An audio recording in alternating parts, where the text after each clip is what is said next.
আসসালামু আলাইকুম প্রিয় দর্শক, এই মুহূর্তে আমি বর্তমান আছি গোয়ালপাড়া পশ্চিম মাটিয়া ইসলামপুর। এই জায়গায় আমার পিছনে দেখতেছেন একটা নৌকা দিয়া এই জায়গার মানুষে যাতায়াত ব্যবস্থা করছে, কিন্তু এই জায়গার মানুষে খুবই একটা দুর্ভাগ্যজনক হিসাবে এই যাতায়াত ব্যবস্থাটা কইরা কোনোরকম করে খালি পারঘাট ব্যবস্থা করে রাখছে। এই জায়গার মানুষ তারা কোনো বাঁশ দিয়ে যে একটা ব্যবস্থা করব, হাঁকুয়ের ব্যবস্থা, ওই ব্যবস্থাটাও করবার পারে নাই। তো দর্শক বন্ধু, এই যে দেখতে পারতেছেন আমি যে বয়ে রয়েছি, এটা কিন্তু এককালে এই বাঁশের হাঁকুয়ে ছিল, মানে বলতে গেলে বাংলা ভাষায় বাঁশের দলং। এই দলংটাই কিন্তু বর্তমান নাই। এই যে নদীর প্রবল ধারে তার মানে সব কিছু ভাঙ্গা চুরে নিয়ে গেছে গা, আর যার জন্যে এই জায়গার মানুষের পারঘাটের অবস্থা খুবই খারাপ হয়েছে। এবার থেকে ওপার পারঘাট করতে পারে না, কারণ তারা এই ইটা আর দ্বিতীয়বার করতে পারতেছে না, যেহেতু আর্থিক সমস্যার জন্য এই বস্তুটা করা হারতেছে না। বারবার করে বারবার ভাঙ্গে নিয়ে যায়, এই মেঘালয়ের পানিয়ে সব কিছু উড়াই নেওয়া জায়গা। নাও কোনো রকম করে একটা ব্যবস্থা করছে যাতে এপার থেকে ওপার মানুষ যাবার পারে, আর ওপার থেকে এপার মানুষ আবার পারে। কিছুমান ছাত্ররা আছে সকালবেলা যারা স্কুলে যায়, তাদের খুবই অসুবিধা হয়, যেহেতু তারা এই রশিটা দেখতে পাচ্ছেন কীরকম ধার, ওই জায়গায় দেখেন কীরকম ধার, এত পরিমাণে ধার।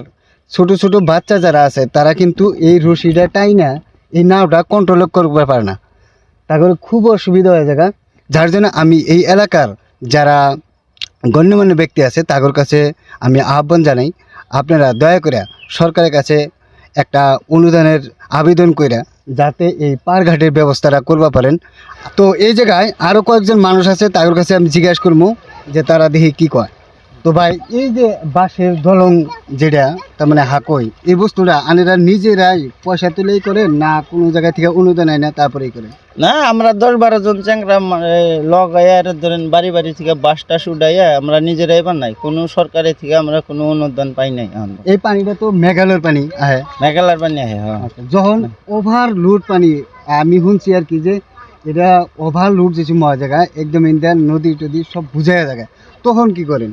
তখন পারঘাটের ব্যবস্থা কি? তখন মানে পারঘাট বন্ধ হয়ে যায়, মানুষজন বহুত মুশকিলে থাকে আর কি। মানে সঙ্গে তো আর ওভার পানি হইলে আর কোনো ব্যবস্থাই নাই, পার হই না।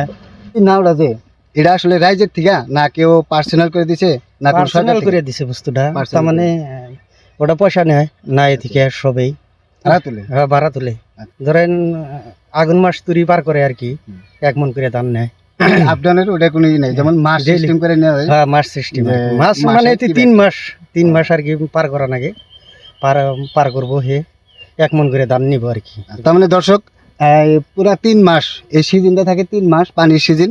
তো এই পানির সিজনটা যখন পার হয়, প্রত্যেকটা বাড়ি থেকে কবলা থাকে, মাসারা থাকে যে তোমার পরিয়ালে যতই পার হোক, পারঘাট হোক, পয়সা দেওয়া লাগবে না, কিন্তু 3 মাস পরে 1 মণ করে ধান দেওয়া লাগবে, তাই তো? হ্যাঁ, তাই।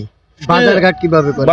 বাজারঘাট ওই সিজন নাই, সব বন্ধ হয়ে যায় একদম, মানে মানুষ খুব কষ্ট করে চলে সেই টাইমে, যে সুমকা পারঘাট একবারে বন্ধ হয়ে যায় বেশিরভাগ পানি হলে। তো গাইস, আমি যেহেতু কোনো নিউজ চ্যানেলের না, আর যারা আমার হয়তো ভিডিও দেখেন তারা সবাই জানেন আমি কোনো নিউজ চ্যানেল না, আমি এই ধরনের ভিডিও করিও না, কিন্তু বর্তমান একটা নতুন পেজে আমি এই ধরনের কাজ করা শুরু করছি। আমি আশা করছি ভবিষ্যতে, আমার আশা যে আমার লক্ষ্য যে আমি রাইজের সহায়ের এগুলার ভিডিও করবো, হেল্পিং ভিডিও করবো। তো আপনারা যদি সাপোর্ট করেন অবশ্যই আমি আগবাড়বা পারবো। আমি আইসি নিজস্ব আমার পেজের থেকে, আমি কোনো নিউজ লাইভ না, আবারও কই আমি চেষ্টা করবো পরিপূর্ণভাবে এটার সাথে জড়িত হওয়ার থাকার জন্যে। যেটা দর্শক আছে তা করে কী করবেন? দর্শকের কামে কয়ে দেয় এটা ভিডিওটা, এখন এরা একটা চ্যানেল নিয়ে আসে, এটা ভিডিওটা বানায় এরা, এটা আঙুরে যদি আপনারা এটা শেয়ার করেন, আঙুরে এই কটার মানুষের খুব সুবিধা হবো। আপনারা দয়া করে হলো ভিডিওটা শেয়ার করে দিয়েন, সবাই লাইক শেয়ার কমেন্ট করে দিয়েন, আর এই মানুষগুলোর হলো সুবিধা বানা দিন। আমি অবশ্যই ইনশাল্লাহ আল্লাহ যদি বাচ্চা বাচ্চা রাখে, যদি আমার এই পেজটা থেকে কোনো ধরনের কিংবা অনুদান আহে, আমি অবশ্যই মানুষের পাশে থাকবো, আমি কথা দিলাম। আর আপনারা, আমি আশা করি ভিডিওটা বেশি বেশি শেয়ার করে দিবেন। ধন্যবাদ।